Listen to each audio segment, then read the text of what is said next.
Hi, guys. Nice to see you again.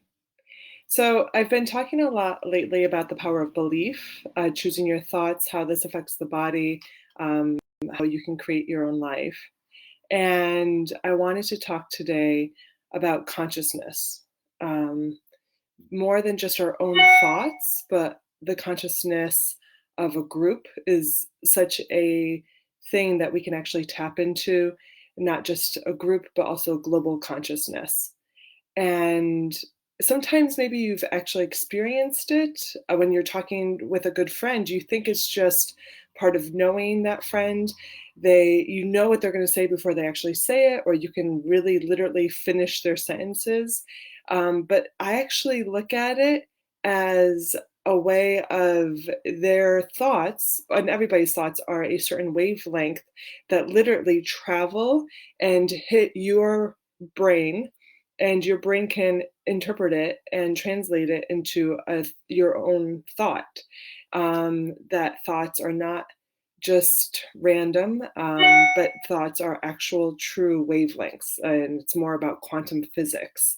And our own thoughts radiate outwards, and we have a certain energy field that holds them, and our energy fields can hit each other. And we talk about good vibes or bad vibes, and I really think that's energy fields. Sometimes people can see auras, and that's the same idea, same energy field. They talk about qi in Chinese medicine, and I think of it as energy as well, wavelengths hitting. And different colors in auras are relayed to the different chakras. And so, in looking at consciousness as an actual thing that people can tap into, David Hawkins wrote a book called Power versus Force. And he actually has written tons of books, but Power versus Force is his most famous one. It was the first book of his that I read. And I am muscle test. I love muscle testing. I have used it for, 14 years now in nutrition in both chiropractic and in my Psych K work. And he is a psychiatrist, a philosopher, spiritual teacher with all these different books. He lived from 1913 to 2002, and he used muscle testing to tap into consciousness. And into these wavelengths that the body can pick up on as a barometer. If you say a certain word, that word has a certain sound, a certain vibration that the ears pick up on, and the body has a reaction to. With muscle testing, if the body has a negative reaction and it stresses out somehow, then it neurologically is like a circuit breaker and it just cuts it. So when you muscle test, the arm, it's usually the arm, will go weak. And if you say something and the wavelength hits the body, right? The sound goes into the ear, into the brain interprets it. The body has an okay reaction to it. It's not a stressed out reaction. It could be even a positive reaction. Then the arm stays strong. So, in this way of using words the body can pick up on, you can muscle test all different types of words and see how the body reacts to it. And he would do over 20 years of different research and using muscle testing.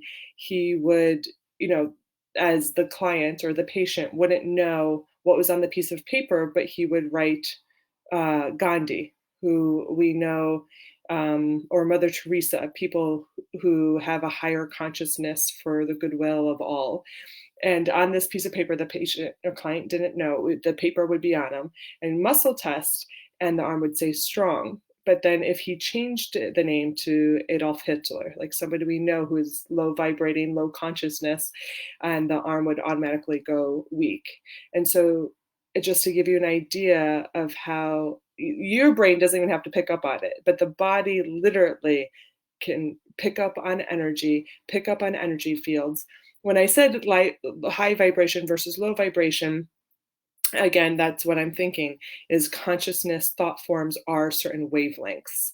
And so lower vibrating would be things that would not be to our benefit, and higher vibrating would be things to our benefit. And his power versus force, we can use those words interchangeably sometimes in the English language, but he actually distinguished power is for the betterment of all. It is servicing the whole, and force is self-serving. And so in a way, power is the positive and force is the negative.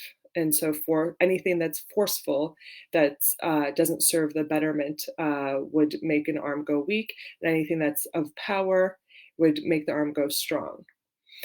He actually developed, through his 20 years of research, a map of consciousness.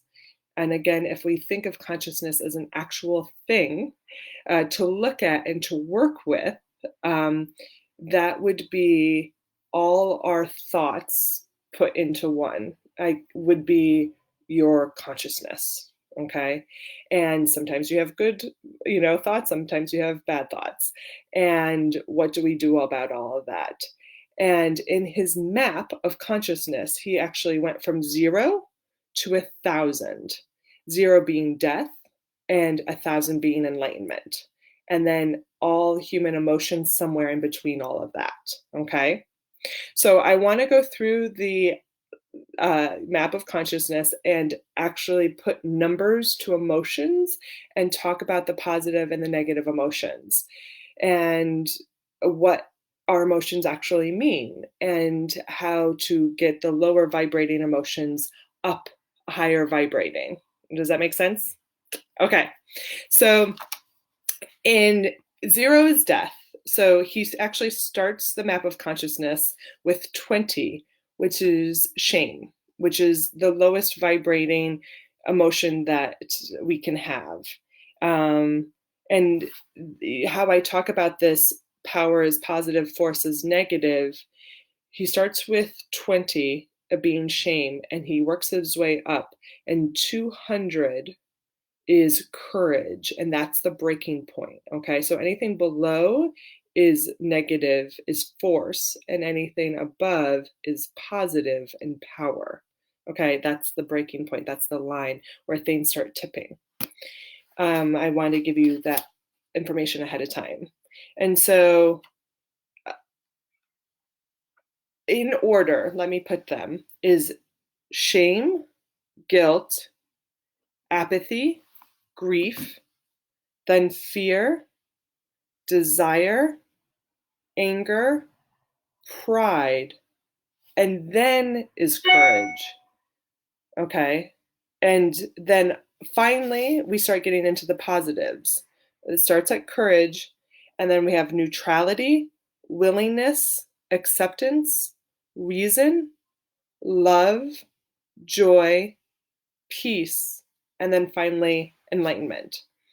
And I will go through and explain all of these, but I did find it interesting because I always think, oh, love or fear, love or fear, love must be the, highest.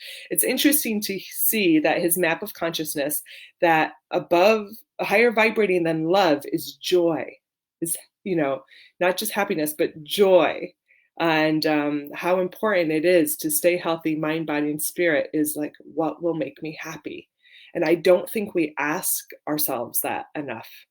And I think it's important. Like we lose it somehow. And, children know how to be happy. It's like innate, and somehow we lose it. And it's so, so important. And then even higher vibrating than joy is peace.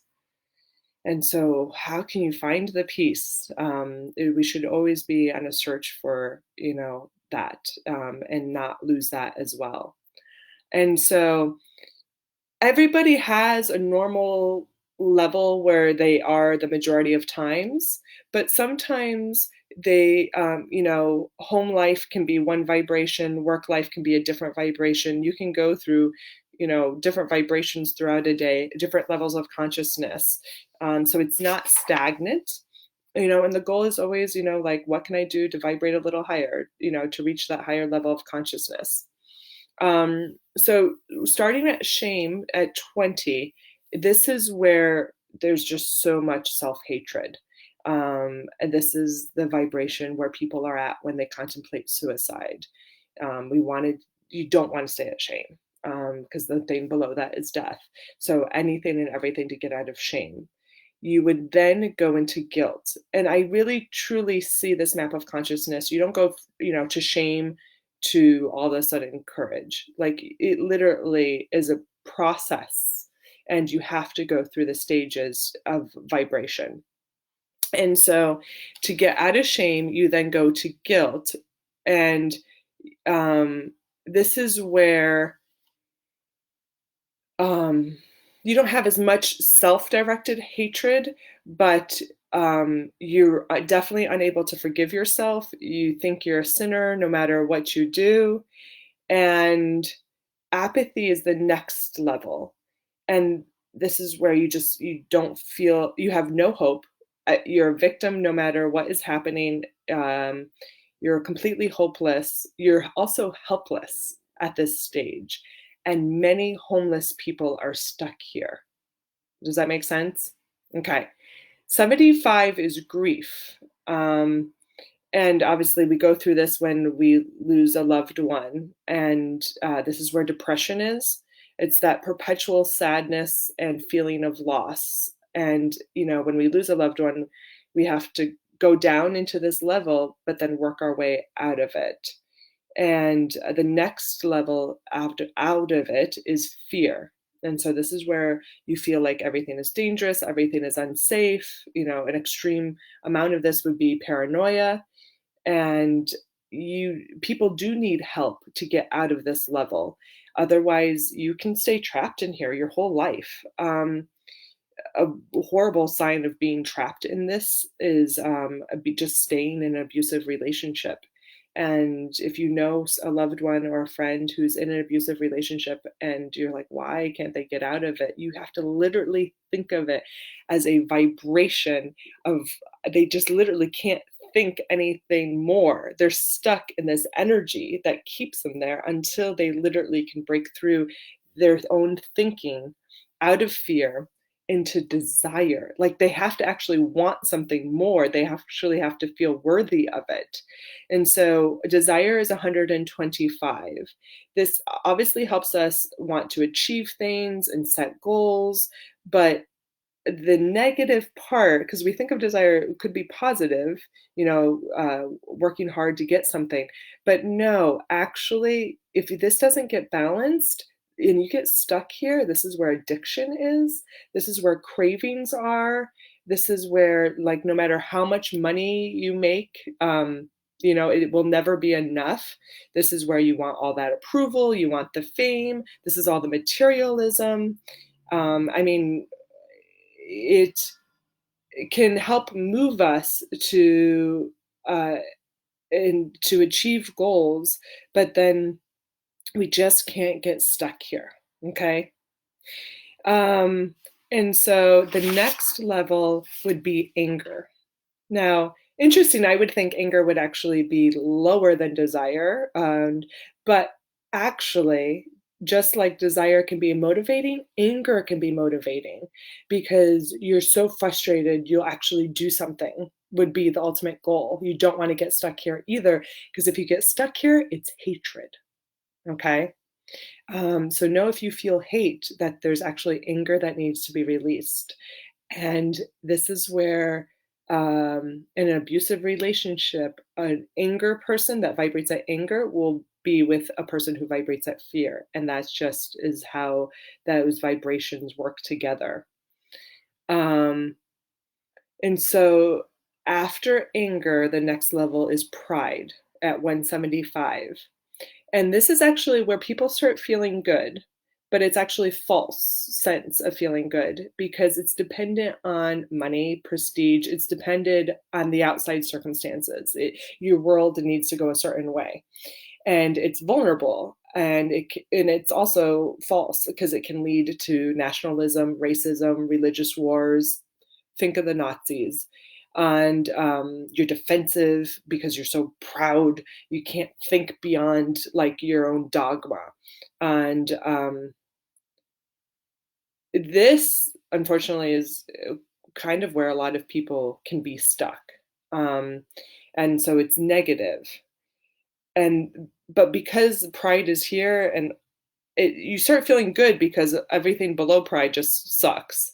And so you only feel good based on contrast. But it's just know that it's actually weak and vulnerable. And if you get knocked out of your pride, you actually go straight into shame, and then you have to kind of work your way up again.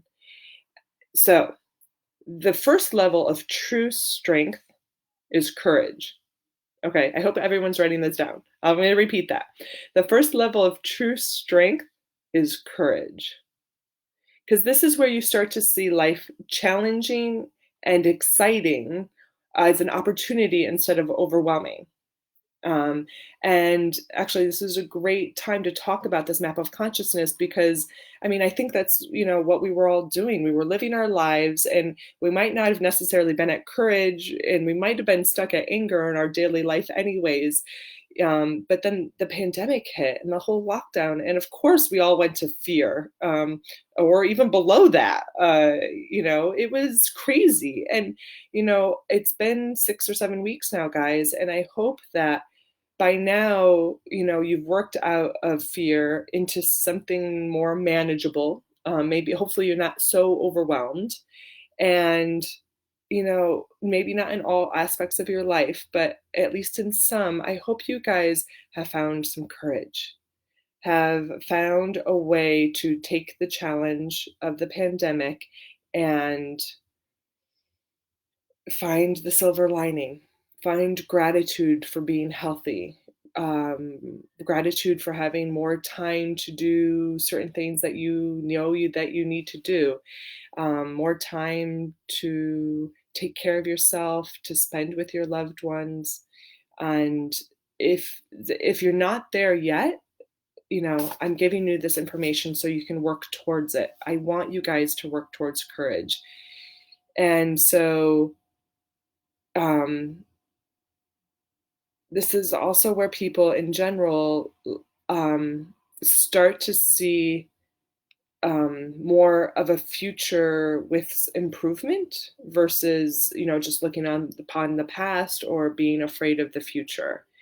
And so this courage is the critical step, because courage and above is positive and can help and support us, and anything below courage would be negative. And so the next step is neutrality, which is 250. And neutral, we wouldn't think would be above courage, but it actually is, because you're more flexible, you're relaxed, you're actually unattached. Buddhism is really good for being unattached and teaching that everything is neutral and nothing is good, nothing is bad. It's our ego that is judging everything as positive or negative. And so Buddhism actually taught me how powerful neutrality is. It is the person who says, well, if I don't get that job, I'll just get another job. They are comfortable. A lot of self-employed people are here because they feel safe. They get along with other people well. And so willingness is the next step, 310. Because you feel safe and comfortable, you're actually using your energy and your consciousness more effectively, because it's not being wasted on all those, fear thoughts. You actually can use the energy, because all of us only have so much energy. And if we can use it effectively, we can get positive, good things done. And that, I think, is the purpose of our whole life. There definitely, these type of people are better at with time management, productivity, getting organized, because these things actually weren't so important at the level of neutrality. They have more willpower, more self-discipline, and acceptance is at 350.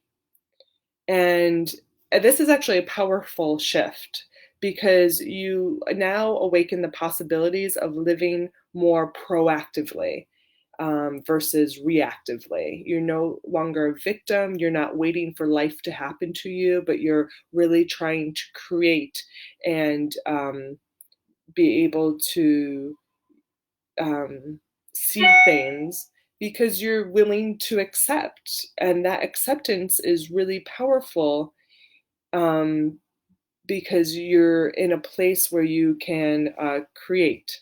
This is the place where consciousness level where new businesses get started, where people change their diets, where people start switching their careers. And this is a place where I need a lot of my new patients to be at. Otherwise, I know that they won't do well, with taking their health into their own hands. 400 is reason. And so you're just able to, with the awareness, you're able to actually see things more clearly and rationally. You don't have all these crazy emotions going on. This is where medicine and science are. This is where Einstein and Freud vibrated. Because what David Hawkins did in this book called Power versus Force is he just started muscle testing everything and getting a number for everything. It's not for the future, but it's definitely for the past, and different books, different movies, different people. And so the very high end of 400s was Einstein. And we think he's a genius. Love is 500 right after that. And it's actually interesting because if you're too much in your brain, it's almost like if you're too smart, you won't go down into your heart. So it actually, Einstein being too smart is what blocked him from getting into the 500s, which is love. And so it's not the conditional human love. This really is about the unconditional, permanent understanding of the connectedness of all of us that exists. This is where it's compassion, really. I should say more. We should relabel it. I don't know if David Hawkins would appreciate that, but this is where your heart just completely opens up. This is where you do the all that humanity servicing, Gandhi, Mother Teresa. This is where your intuition becomes really strong as well. After love is joy. This is 540. And this is more than just happiness. This is like that, because happiness depends on outside circumstances. This is joy. It doesn't depend on anything outside. It really comes from within. So and here I am holding my heart. It comes from within. It comes from the heart, expanding, overflowing, just wanting to totally give. 600 is peace, and that's total transcendence, being able to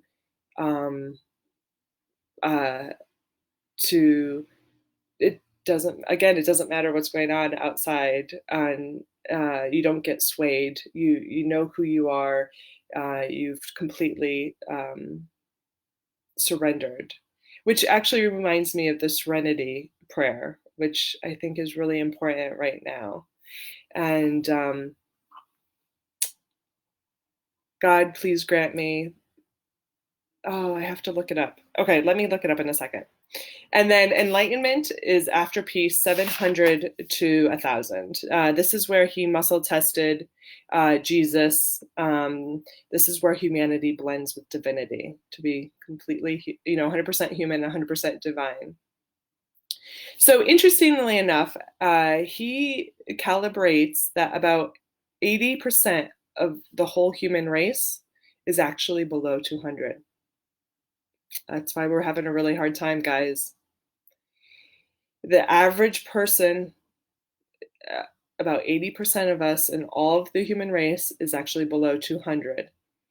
Interestingly enough, if you take all of human consciousness, it's about 204.1. I hope it's higher now compared to when the book was written.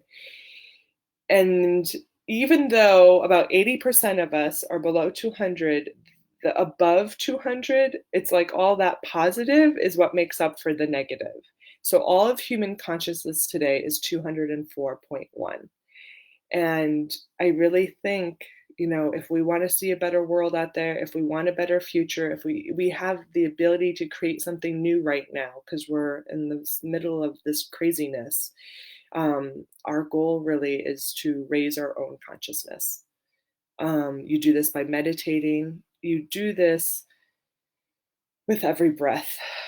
Every moment can be an opportunity to choose love, to choose peace.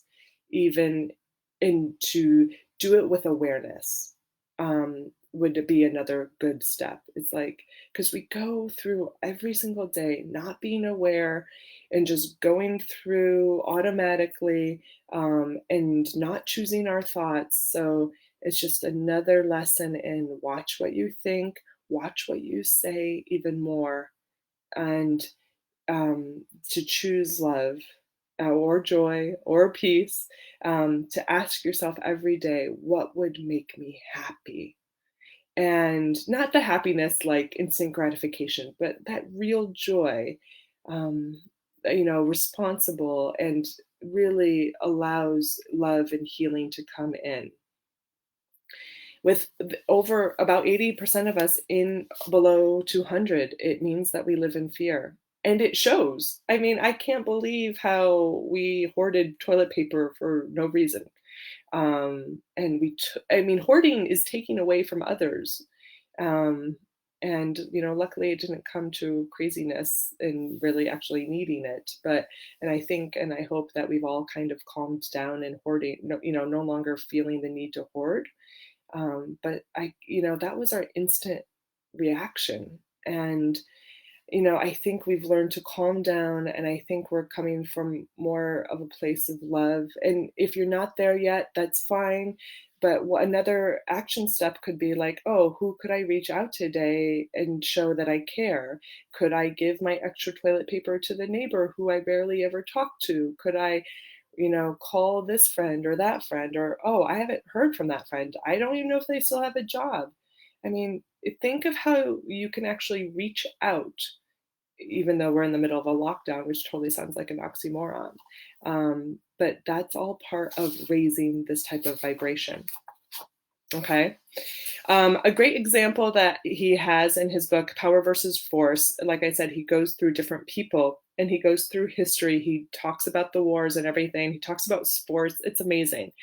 And the motivation of Mahatma Gandhi, which he calibrates at 760, which would be um, actually, it would be above love, right? Because love is 500. Let me see. So 760 is enlightenment. Gandhi at 760 was near the top of the range of normal human consciousness. Like, he doesn't expect anyone to be at 1,000.